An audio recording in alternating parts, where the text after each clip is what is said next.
What happens when a dream is cut short before it can even breathe? What happens when 10 seconds are enough for the world to decide your worth? On one of the biggest stages on earth, under lights that expose every fear, a man stood frozen as silence swallowed his song. Please The subscribe to our music barely channel. had time to rise before it was stopped. Not by failure. Not by weakness. But by a judgment that came too soon. For most people, that moment would have been the end. For him, it became the beginning of something no one was ready for. Main characters, brief introduction. Mateo Reyes, a Filipino street performer and Elvis tribute singer. Quiet, deeply emotional, carrying unshakable faith in music despite years of rejection. Simon Cowell, a global music judge known for sharp instincts and brutal honesty. Calm, controlled, rarely surprised. Lena Reyes, Mateo's younger sister and silent support system. Gentle, hopeful, believing in her brother when the world does not. Mateo had crossed oceans not just with a suitcase, but with memories. Nights singing on cracked sidewalks. Mornings waking up with doubt pressing on his chest. Every note he ever sang was shaped by hunger, by hope, by the need to be seen. The stage he now stood on was supposed to be his proof that those years meant something. But 10 seconds changed everything. The interruption hit like a cold wind. The air thickened. Time slowed. Cameras kept rolling, but something inside Mateo collapsed quietly. His dream did not shatter loudly. It bent. And in that bend lived a choice. Most people never hear about what happens after a moment like that. After the smile fades. After the heart races. After shame and fear begin to whisper. This story is not about the cut-off. It is about what rose after it.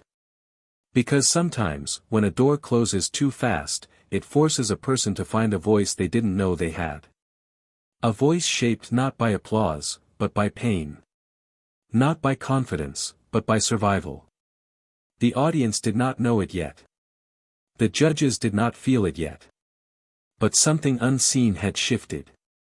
And what came next would not just freeze the stage. It would challenge everything the room believed about talent, timing, and the power of a second chance. Elijah Cruz had learned early how to live quietly. Not because he wanted to, but because the world asked him to. His childhood unfolded in narrow streets where dreams learned to stay small. Homes stood close together, but hope often felt far away. Money was always counted twice. Possibilities were counted even less. Music arrived like a secret. An old radio sat near the window, its sound rough and uneven. When Elvis Presley's voice came through, it carried something different. Strength wrapped in sadness. Confidence born from pain. Elijah listened without blinking. He did not understand the words fully. But he understood the feeling. He sang softly at first. Afraid of being heard. Afraid of being laughed at. His mother noticed before anyone else. Maria Cruz moved through life with tired hands and steady faith. She worked long hours cleaning hospital floors. Her dreams had been set aside, but not forgotten. She never pushed Elijah. Never promised him success. She only made space for hope. As Elijah grew, reality pressed harder. School ended early. Jobs came and went. Music stayed. He sang on street corners where people hurried past. He sang at gatherings where smiles were polite and brief. He sang into the night, alone, with no audience at all. Rejection became routine. So did resilience. People told him to be realistic. To find something safer. To grow up. Elijah listened, but he did not quit. Every no sharpened his patience. Every ignored song deepened his purpose. He did not chase fame. He chased honesty. When America's Got Talent appeared like a distant star, it felt unreachable. But some chances are not about certainty. They are about courage. Packing his bag felt heavier than expected. Not because of fear, but because of responsibility. Maria watched him leave without tears. She knew this journey was bigger than comfort. Elijah carried only what mattered. A voice shaped by struggle. A heart trained to endure. And now, standing on that stage, with silence pressing in.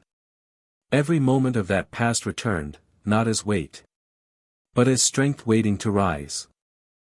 The silence did not fade. It pressed closer. Elijah stood in the center of the stage, feeling every second stretch longer than the last. The lights no longer felt blinding. They felt exposing. This was the moment where most stories end quietly. Where disappointment lowers the head. Where dreams step back into the shadows. Elijah felt the familiar pull to retreat. The instinct to protect himself from embarrassment. The urge to accept the stop as a verdict. But something deeper stirred. It came from years of restraint. From swallowed frustration. From choosing patience when quitting would have been easier. He thought of the long nights practicing in silence. Of singing softly so the world would not notice his hope. Of every time he told himself that being unheard did not mean being unworthy. The interruption had cut the music, but not the meaning. Elijah's breathing slowed. His heartbeat steadied. This was no longer about the judges. It was about dignity. He remembered why he came. Not to win. Not to impress. But to honor the voice he had built through struggle. The stage shifted in his mind. It stopped being a place of judgment. It became a place of truth. He felt his shoulders relax. Not in surrender, but in resolve. Fear did not disappear. It simply stopped leading. The audience sensed the change. Something quiet yet powerful moved through the room. An unspoken recognition that a line had been crossed. Cameras held still. Waiting. Elijah lifted his head fully now. His posture no longer asked for permission. It carried acceptance of whatever would follow. In that stillness, a choice settled firmly inside him. To continue as himself. Fully. Honestly. Even if it ended there. Even if the world turned away. Because some moments are not meant to be won. They are meant to be claimed. And as Elijah prepared to continue, the silence transformed. From a threat into a witness. The music returned quietly. Not as a performance. As a presence. Elijah's voice followed, softer at first. Unforced. Unprotected. It carried the weight of every place he had ever sung unnoticed. Street corners warmed by the sun. Rooms filled with loneliness. Dreams whispered instead of shouted. This time, there was no attempt to impress. No effort to copy. Only truth. The sound felt raw, almost fragile. And that made it powerful. The audience shifted, not from boredom, but from recognition. Something honest had entered the room. Something rare. Elijah stood still, letting the voice do the traveling. Each note moved slowly, carefully, like a memory being unwrapped. The rhythm felt lived in, shaped by years rather than rehearsal. His face remained calm, but inside, something opened. Fear loosened its grip. Confidence grew, not loud, but steady. Maria watched from the crowd, hands clasped tightly. She recognized the change immediately. This was the voice he sang with when no one was watching. The voice of endurance. The judges leaned forward almost without realizing it. Evaluation faded into listening. Critique gave way to curiosity. Even Simon's expression softened. Not into praise. Into attention. The stage lighting felt warmer now. Not because it changed, but because Elijah had. Every breath felt intentional. Every pause meaningful. This was no longer a contest. It was a confession. The room grew still again, but this time, the silence welcomed the sound instead of swallowing it. People forgot to blink. Forgot to judge. They were not watching a Filipino Elvis. They were witnessing a man stepping fully into himself. And with each note, the distance between stage and soul disappeared. The final note did not fade away. It settled. It hung in the air like something sacred. Too heavy to rush past. Too honest to ignore. For a long moment, nothing moved. The audience remained frozen, not from shock, but from feeling seen. The kind of stillness that comes when people recognize their own struggles in someone else's courage. Hands that were ready to clap stayed still. Eyes that were prepared to judge softened. Hearts opened quietly. Elijah stood exactly where he was. His chest rose and fell slowly now. Not from nerves, but from relief. He had given everything. Not to the room. To himself. Maria's tears flowed freely. She did not wipe them away.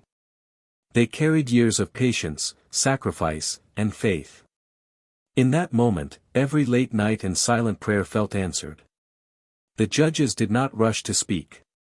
Evaluation felt unnecessary. This was not about notes or technique.